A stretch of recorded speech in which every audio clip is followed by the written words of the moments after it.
With the release of Elestral's newest set, Moonrise, comes a slew of new possibilities for tribal decks.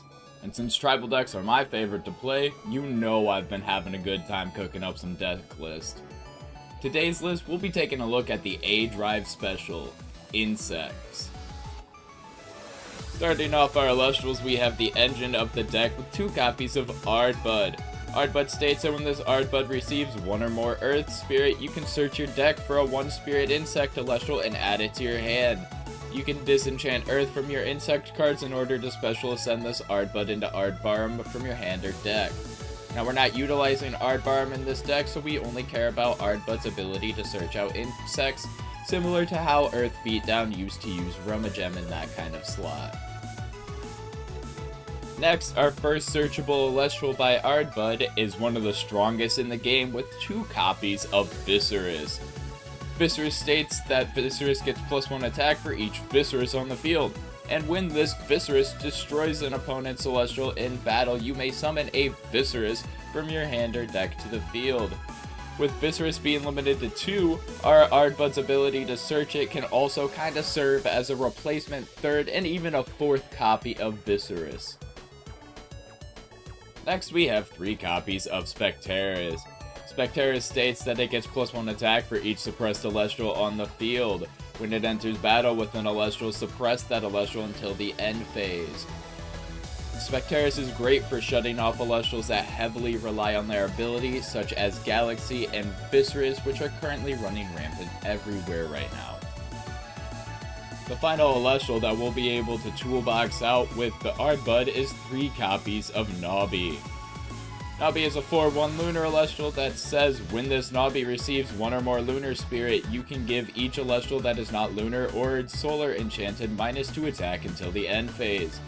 When this Nobby destroys an Elestral in battle, you can special ascend it into Doppelgator from your hand or deck.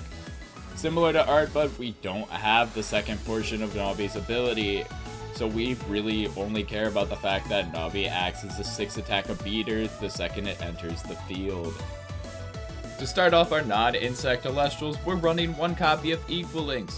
Equalinx fits great in this deck with its ability allowing it to not only take control of the board, but it also pairs well with Aardbud to allow you to toolbox from your deck even further. Our next Elestral is 1 copy of Elechick.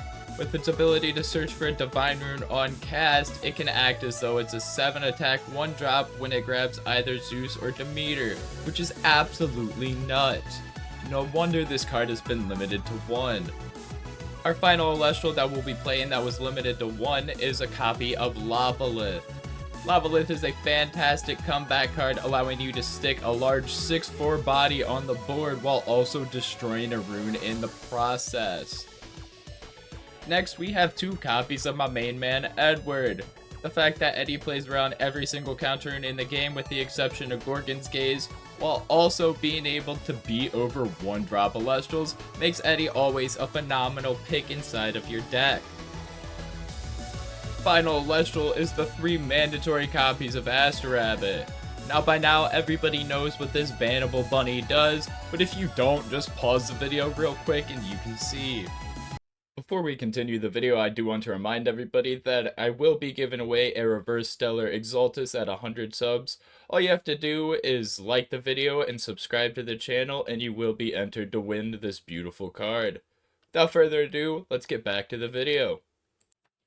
Our rune package is very standard, so I won't take too much time on that, starting with 2 copies of Demeter. Not only is Demeter great for helping you win combat, but Demeter also pairs well with Elechick as a Nexus bank, and it can also easily be searched out with Elechick's ability, so Demeter slots in perfectly with this deck. Next, we have a removal package starting with 2 copies of Cryoblast.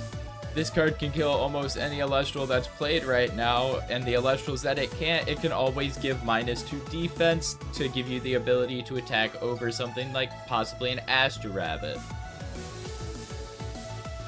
Next, we're playing 1 copy of Earthquake.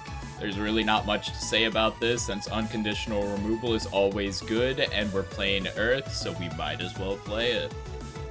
And our final piece of Invoke removal is 1 copy of Resting on Your Laurels. extremely cheap removal that can get you out of a pinch when you're behind. The final invoke rune that we'll be playing is 3 copies of Ambrosia. The ability to heal in this game is insanely strong since everything in this game costs your life to play. Now to start off our counter runes, we're running your typical 12, starting off with 3 copies of Gorgon's Gaze. This is here to shut down anything an opposing Celestial might want to do. Next we have 3 copies of Poison Tipped Arrow. This is for removal, and also the -2 attack will frequently save our Celestials' lives. We have 3 copies of Tsunami to blank an entire battle phase unless they're water enchanted. And we're running 3 Shield of Achilles to bounce any threatening Celestials back to hand. Moving on to our Spirit deck, we'll be running 1 Flare Mine for our Cryoblast. We'll have 2 Vipyro for our Lavalith. We'll have 3 Leviathan for our Eddies and our Tsunamis. We'll have 3 Zaptor for our Astrabbit and our Elichick. 4 Owloon for the Spectaris and the Nobbies. And then we will have 7 Terratlas for the rest of the deck. So, what do you guys think of the ADRIVE Special? Bugs, let me know down in the comments below. And also, let me know what you guys might want to see in the future. If you enjoy content like this, be sure to like and subscribe. Peace.